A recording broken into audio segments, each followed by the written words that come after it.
आदमी ने अपनी उंगली से हल्का सा इशारा किया और पल भर में उसके कार्ड का बैलेंस 1 करोड़ हो गया। इसके बाद उसने बैंक से 5 करोड़ निकाले और सीधे अपने दोस्त को जेब खर्च के रूप में दे दिए। फिर छोटे ने अपने हाथ से बंदूक का आकार बनाया और आसमान में उड़ती चिड़िया को निशाना बनाया। उसका दोस्त जैक यह देखकर दंग रह गया। छोटे ने कहा, इससे भी जबरदस्त चीज है। उसने अपने दोनों हाथ उठाए और ध्यान लगाया। पार्किंग के कोने में खड़ी तेल खत्म हो चुकी 9 हाथ बदली हुई पुरानी कार अचानक स्टार्ट हो गई। छोटे ने हाथ हिलाया और कार तुरंत बाहर निकल आई। सामने वाली काली कार को टक्कर मारकर हवा में उड़ा दिया। जैक की हैरान आंखों के सामने छोटा ऐसे लग रहा था जैसे जादू दिखा रहा हो। वह पार्किंग में खड़ी किसी भी कार को आसानी से नियंत्रित कर सकता था। यह शानदार कारनामा देखकर जैक पूरी तरह से भौंचक्का रह गया। ये सब कैसे हो रहा था? छोटे ने शांत भाव से अपनी टी-शर्ट उतारी और उसकी एक यांत्रिक रोबोटिक बांह दिखाई दी। वह अब इंसान नहीं रहा था। दरअसल परसों रात को छोटा जब पार्क में टहल रहा था तभी एक नियंत्रण खो चुके एलियन अंतरिक्ष यान ने उसे टक्कर मारी और उसकी मौके पर ही मौत हो गई। एलियंस ने उसे बचाने के लिए उसे सुपर पावर वाला रोबोट बना दिया। यह सब जानकर जैक बहुत उत्साहित हुआ, लेकिन स्कूल लौटने पर जैक की खुशी गायब हो गई क्योंकि क्लास के गुंडे उसे फिर से बेधड़क तंग करने लगे थे। छोटे ने तुरंत गुंडे के हाथ को झटका देकर हटा दिया। उस बेखौफ गुंडे ने छोटे को भी पीटने की कोशिश की। नतीजतन अगले ही पल सबने हड्डियां टूटने की आवाज सुनी। उसके चेहरे के भाव से पता चल रहा था कि उसे कितनी तकलीफ हुई। पास खड़े छात्र दंग रह गए। गुंडा बार बार माफी मांगने लगा, लेकिन छोटा उसे गोली मारना चाहता था। किस्मत से जैक ने बीच में आकर उसे रोका और इस तरह गुंडे की जान बच गई। और जिस दूसरे व्यक्ति को छोटा मारना चाहता था वह उसका अपना पिता था, क्योंकि जन्म के तुरंत बाद पिता ने उसे और उसकी माँ को छोड़ दिया था। माँ बेटे को बहुत मुश्किलों का सामना करना पड़ा, जबकि पिता ने नया परिवार बसा लिया था और वह बहुत खुश और संपन्न था। लेकिन जब वह सच में ऐसा करने वाला था तो उसका दिल नहीं माना। वापस जाते समय छोटे का मन बेचैन और परेशान था। ठीक उसी समय पड़ोस के घर से हंसी की आवाजें आईं। छोटा तुरंत अंदर भागा और बिना कुछ कहे उस खुशहाल परिवार के तीनों सदस्यों को मार डाला। अगले दिन यह घटना खबर बनी। जैक ने उससे पूछा, क्या वह आदमी तुमने मारा? छोटे ने बड़ी बेफिक्री से कबूल कर लिया। अब वह भगवान जैसा अस्तित्व रखता था। कुछ इंसानी जाने कोई मायने नहीं रखती थी। यह कहकर उसने जैक को शांत करने के लिए फिर से 5 करोड़ रुपए दिए। लेकिन जैक ने न केवल पैसे लेने से इनकार कर दिया बल्कि उससे रिश्ता भी तोड़ना चाहा, क्योंकि जैक को लगा कि वह एक खतरनाक व्यक्ति है और उसका दोस्त बनने का अंजाम बुरा ही होगा। छोटे को इससे बहुत निराशा हुई और जैक का अगला कदम पूरे द्वीप देश पर एक अभूतपूर्व। आज सुबह अपने दोस्त जे गे से रिश्ता टूटने के बाद शियाओ शुआई अपनी माँ के साथ खरीदारी करने जाता है। बीच में पुलिस उसे रोक लेती है और जांच के लिए हिरासत में लेने की कोशिश करती है, क्योंकि जे ने उस पर हत्या का इल्जाम लगाया है। अपनी माँ को मुसीबत से बचाने के लिए शियाओ शुआई तेजी से भाग निकलता है। दर्जनों पुलिसकर्मी उस पर झपट पड़ते हैं, लेकिन अगले ही पल वे दूर फेंक दिए जाते हैं। अगर वे गोलियां भी चलाते हैं तो भी शियाओ शुआई को कोई चोट नहीं लगती और वह उन्हें वहीं मार गिराता है। उसे पकड़ना इतना आसान नहीं है। आखिरकार शियाओ शुआई एक मशीन जैसे रूप में बदल जाता है और सफलतापूर्वक भाग जाता है। पुलिस तुरंत उसे वांछित घोषित कर देती है और हत्यारा बन जाने के बाद वह अपनी प्रेमिका शियाओ मेई के घर छिप जाता है। लेकिन उसकी माँ का बुरा हाल हो जाता है। जैसे जैसे अफवाहें फैलती हैं, साइबर बुलिंग करने वाले उसकी माँ को आलोचना का शिकार बना देते हैं। इंटरनेट पर माँ बेटे के बारे में अपमानजनक संदेशों की भरमार हो जाती है और आखिरकार उसकी माँ आत्महत्या करने पर मजबूर हो जाती है। शियाओ शुआई गहरे सदमे में डूब जाता है। लेकिन मुसीबतें यहीं खत्म नहीं होती। शियाओ मेई, जो अभी अभी सोकर उठी होती है और पानी पी रही होती है, जैसे ही मुड़ती है तो देखती है कि हॉल पूरी तरह से हथियारों से लैस स्पेशल फोर्सेस के जवानों से भरा हुआ है। तभी शियाओ शुआई अंदर आता है और गोलियों की बारिश शुरू हो जाती है। शियाओ शुआई तुरंत शियाओ मेई को बचाने के लिए अपने शरीर से उसे ढक लेता है। देखते ही देखते पूरा घर गोलियों से छलनी हो जाता है। गोलियों की आवाज रुकने के बाद शियाओ शुआई तुरंत जवाबी हमला करता है। भले ही हर स्पेशल फोर्सेस के जवान ने 2 बुलेट प्रूफ वेस्ट पहन रखी हो, फिर भी वे शियाओ शुआई की असीमित गोलियों को रोक नहीं पाते। लेकिन दुख की बात यह है कि शियाओ मेई मर चुकी होती है। दोस्त का धोखा और प्रियजनों का खोना शियाओ शुआई के दिल को पूरी तरह से काला कर देता है। वह एलियंस द्वारा लगाए गए हाईटेक डिवाइस का उपयोग करता है, सभी इलेक्ट्रॉनिक उपकरणों की स्क्रीन को हैक कर लेता है और धमकी देता है कि वह पूरे देश के 13 करोड़ लोगों को मार डालेगा। वह शुरुआत ऑनलाइन कीबोर्ड वॉरियर्स से करता है। ऐसी घमंडी बात सुनकर हर कोई उसका मजाक उड़ाता है और उसे मूर्ख कहता है। लेकिन जैसे ही वे अपनी बात पूरी करते हैं, चूंकि गति बहुत धीमी होती है, शियाओ शुआई गैटलिंग मोड में बदल जाता है और लाखों लोग दूर से मारे जाते हैं। उसी पल जे अचानक सभी इलेक्ट्रॉनिक स्क्रीन पर दिखाई देता है। वह सभी को बताता है कि अगर वे जिंदा रहना चाहते हैं तो वे अपने इलेक्ट्रॉनिक उपकरण फेंक दें। दरअसल जे ने पुलिस की मदद के लिए एक ऐसे बूढ़े व्यक्ति को ढूंढ निकाला था जिसके पास शियाओ शुआई जैसी ही महाशक्ति थी। क्या लोगों के फोन फेंक देने से शियाओ, एक युवा बूढ़ा आदमी,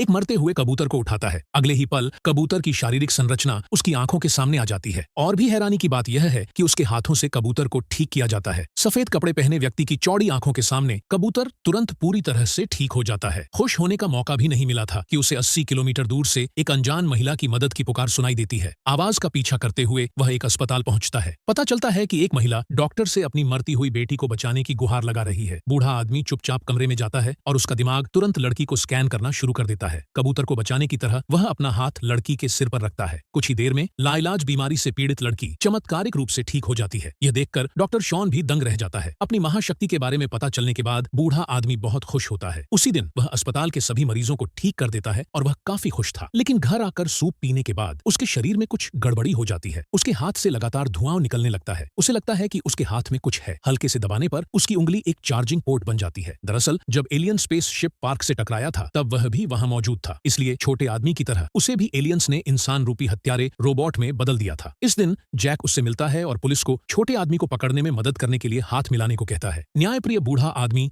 तुरंत मान जाता है और सुरक्षा के लिए जैक बूढ़े आदमी को महाशक्ति प्रशिक्षण भी देता है। जिस दिन छोटा आदमी मिसाइलों से शहर को तबाह करने वाला था, बूढ़ा आदमी अचानक उसके पीछे आ जाता है। छोटा आदमी उसे बीच में न पड़ने के लिए कहता है, लेकिन बूढ़ा आदमी बिना कुछ कहे सीधे एक शॉट से छोटे आदमी को जमीन पर गिरा देता है, पर इससे उसे कोई नुकसान नहीं होता। फिर दोनों के बीच हवा में जानलेवा पीछा शुरू हो जाता है। बूढ़ा आदमी आगे उड़ रहा होता है और छोटा आदमी मिसाइलों से उसका पीछा कर रहा होता है। दोनों की लड़ाई बहुत जोरदार होती है। वे आसमान से जमीन पर आ जाते हैं और फिर जमीन से सुरंग के अंदर चले जाते हैं। हालांकि दोनों ही रूपांतरित महाशक्ति वाले होते हैं, लेकिन ताकत और महाशक्ति पर नियंत्रण दोनों में ही छोटा आदमी बेहतर होता है। बूढ़ा आदमी पलटवार नहीं कर पाता और छोटे आदमी से बुरी तरह पिटता है। मौत से बेखबर रिपोर्टर अभी भी हेलीकॉप्टर में लाइव रिपोर्टिंग कर रहा होता है। नतीजतन छोटा आदमी उसे एक लात मारकर गिरा देता है। बूढ़ा आदमी बड़ी मुश्किल से एक आदमी को बचाता है, लेकिन अगले ही पल छोटा आदमी उसे मार देता है। तभी छोटा आदमी पानी की एक बोतल निकालता है, क्योंकि पानी ही उनकी ऊर्जा का स्रोत है। लेकिन अचानक बूढ़ा आदमी चालाकी करता है और एक बंदूक से उसकी पानी की बोतल गिरा देता है। छोटा आदमी तुरंत उस पर हमला करता है और बूढ़े आदमी की बोतल छीन लेता है। बिना सोचे समझे वह आधी बोतल पी जाता है। ऊर्जा की भरपाई करने के बाद वह अपना बायां हाथ उठाता है। इतने जोरदार हमले के सामने बूढ़ा आदमी मुड़कर देखने की भी हिम्मत नहीं करता, सीधे बाहरी अंतरिक्ष में उड़ जाता है। छोटा आदमी फिर से मिसाइलों का जखीरा दागता है। बूढ़े आदमी को टुकड़ों में उड़ाने के इरादे से मिसाइल से टकराने के बाद छोटा आदमी तुरंत बूढ़े आदमी को पकड़ लेता है। जैसे ही वह बूढ़े आदमी को पकड़ने वाला होता है, उसकी बंदूक से पानी निकलता है। उसने जो पानी छीना था उसे देखता है, यह तो नमक का पानी, नमकीन पानी है। असल में बूढ़े आदमी ने प्रशिक्षण के दौरान ही पता लगा लिया था कि रोबोट बनने के बाद वे नमक का पानी नहीं पी सकते, वरना उनके शरीर में खराबी आ जाती है। जाहिर है छोटा आदमी जाल में फंस गया है। अगले ही पल छोटा आदमी अपनी सारी युद्ध क्षमता खो देता है। बूढ़ा आदमी जवाबी हमले के लिए मिसाइल सिस्टम शुरू करता है। छोटा आदमी तुरंत धमाके में डूब जाता है और फिर बाहर की ऊंची जगह से तेजी से नीचे गिरता है, सीधे नीचे के परमाणु ऊर्जा संयंत्र से टकराता है। संकट टलने के बाद पुलिस ने उसी दिन छोटे आदमी की मौत की घोषणा कर दी। लेकिन क्या यह सच है? इधर जैक अभी अभी घर आया होता है, लेकिन अचानक स्तब्ध रह जाता है, क्योंकि छोटा आदमी अभी मरा नहीं है। जैक की सफाई सुनने के बाद अगर आप छोटे आदमी की जगह होते तो क्या आप उसे माफ कर देते? यह फिल्म